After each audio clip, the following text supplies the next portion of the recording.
So, so, hello everyone. No, on Rizal's quote, "The youth is the hope of our future," teaches us that young people play a crucial role in building a better tomorrow. It reminds us to invest in their education and growth as they possess the energy and creativity needed to make positive changes in our society. By guiding and supporting them, we empower them to become leaders and make a difference in the world. And this poem entitled Education Gives Luster to the Motherland, it emphasizes the importance of education as a gateway in achieving goals and uplifting lives. So, on this part, I will discuss to you what I have chosen, no, na poem. Wise education, vital breath, and breath, no, inspires an enhancing virtue. She puts the country in the lofty seat of endless glory or dazzling glow. And just as the gentle hours puff do brighten the perfume of flowers you, so education with the wise guiding hand, guiding hand, a benefactress exalts the human band. So of course on the um, first paragraph that we have, or the first stanza, no, wise education, vital breath, no, this stanza praises education as a vital force that brings virtue and glory to the country.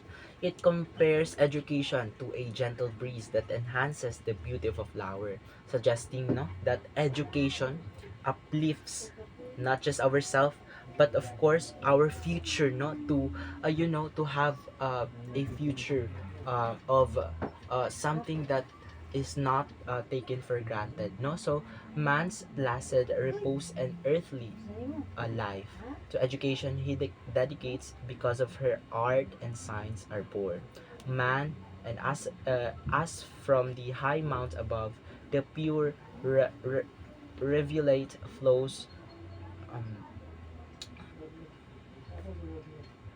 so education beyond measure gives the country tranquility service. So man's placid repose and earthly life.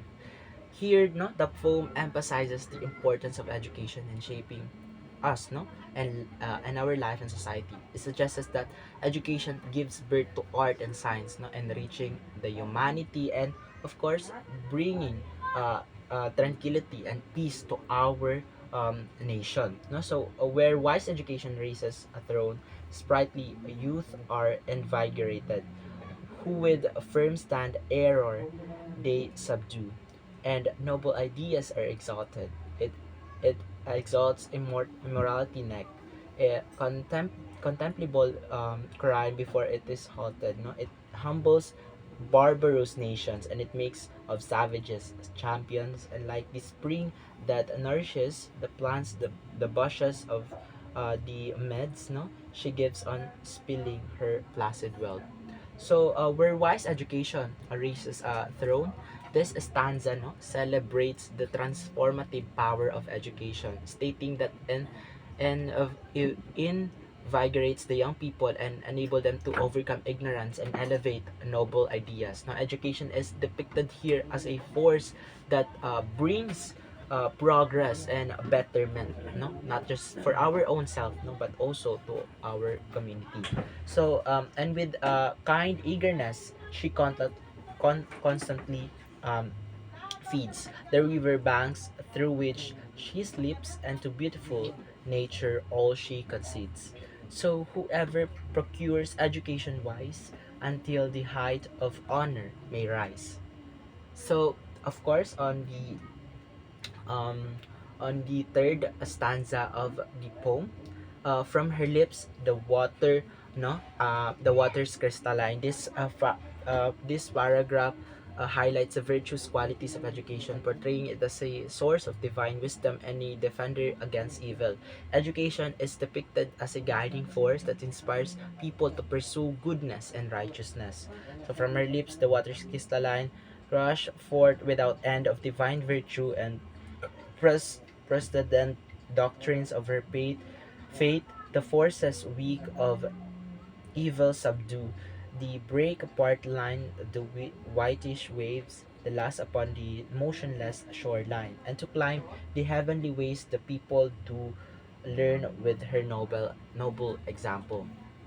So on this part naman, no, on this part of the poem, which is the which is this part, no. So the poem here, no, is emphasizing that education's role in kindling the flame or of goodness in people's hearts, no, and curbing criminal behavior, suggests that education fosters love for goodness and serves as a remedy for the ills, no, na meron ang isang society. So lastly, no, in wretched human being's breast, the living flame of good she lights, the hands of criminal fears she ties. So ito na yung pinaka last part ng poem na meron na stanza na meron si education gives luster to motherland. So of course on this last stanza, no, it suggests us that it really important, no, it is really important for us to have our own education, no. Dahil ito yung bagay na hindi siya matake for granted and hindi siya maagaw ng kahit sino man, no. This stanza really compares the strength and resilience of education on something na hindi naman talaga valuable, no. So dapat talaga, no, it really suggests, no, that we should have a light, or we should have a way for ourselves, no, to have, or to to have an education for us to foster ourselves, no, and of course our future, our own future. So that's it, I guess, on my interpretation and explanation of the poem that I chose. So next is the background, no, so interpretation of the background, no, uh, that I that I made. So on this part, as you can see, there you have it, the word poverty, which is, yun nga, may nakatayo dito, and um, it is like a narration, of course, no. Nakita nyo yung daan dyan papunta dun sa isang lalaki, or dun sa isang tao, no, na nakasuot ng toga, and you have this diploma and all. So dito nakalagay yung poverty. Of course, dito nagsisimula. It has always the starts and the ends, no. So yun nga, if we have a way, towards this, no, kaya nating maging successful, no. So itong pathway is nagse-serve as the education. It bridges us, no, towards the success. So ibig sabihin, pag tayo nag-step up tayo, and yun nga, no, pinahalagahan natin yung edukasyon na meron tayo, um, um, dadating ang araw na mawawala tayo sa tinatawag na poverty. So of course, makakamtan natin yung mga goals na gusto natin in our lives, no, whether it is a goal for ourselves, or a goal for for our family members, no, or on our society, no, makakamtan natin yan siya if we have if we step up and take this education seriously. So there you have it, this trophy, no, symbolizes success.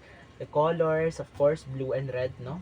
So another thing is this part, which is the para siyang plants, no.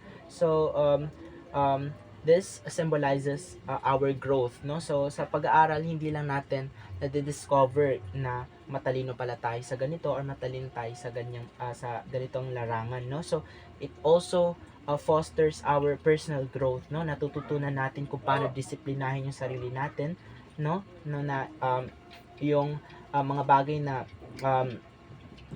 kumbaga sa school is natututunan natin, no. So I guess that's all for my interpretation of the background that I chose. To end this, no, I just want to share with you that education is really important, no, because it helps us to learn things we need to know to live our lives, no. It teaches us skills and how to think in smart ways. With education, we can do the things we love, reach our goals, and handle whatever life throws at us. It also helps us, no, to learn better, and to have a future na um kahit sino man, no, kahit sino man is hindi maagaw sa iyo. So, yun lang. That's all. Maraming salamat.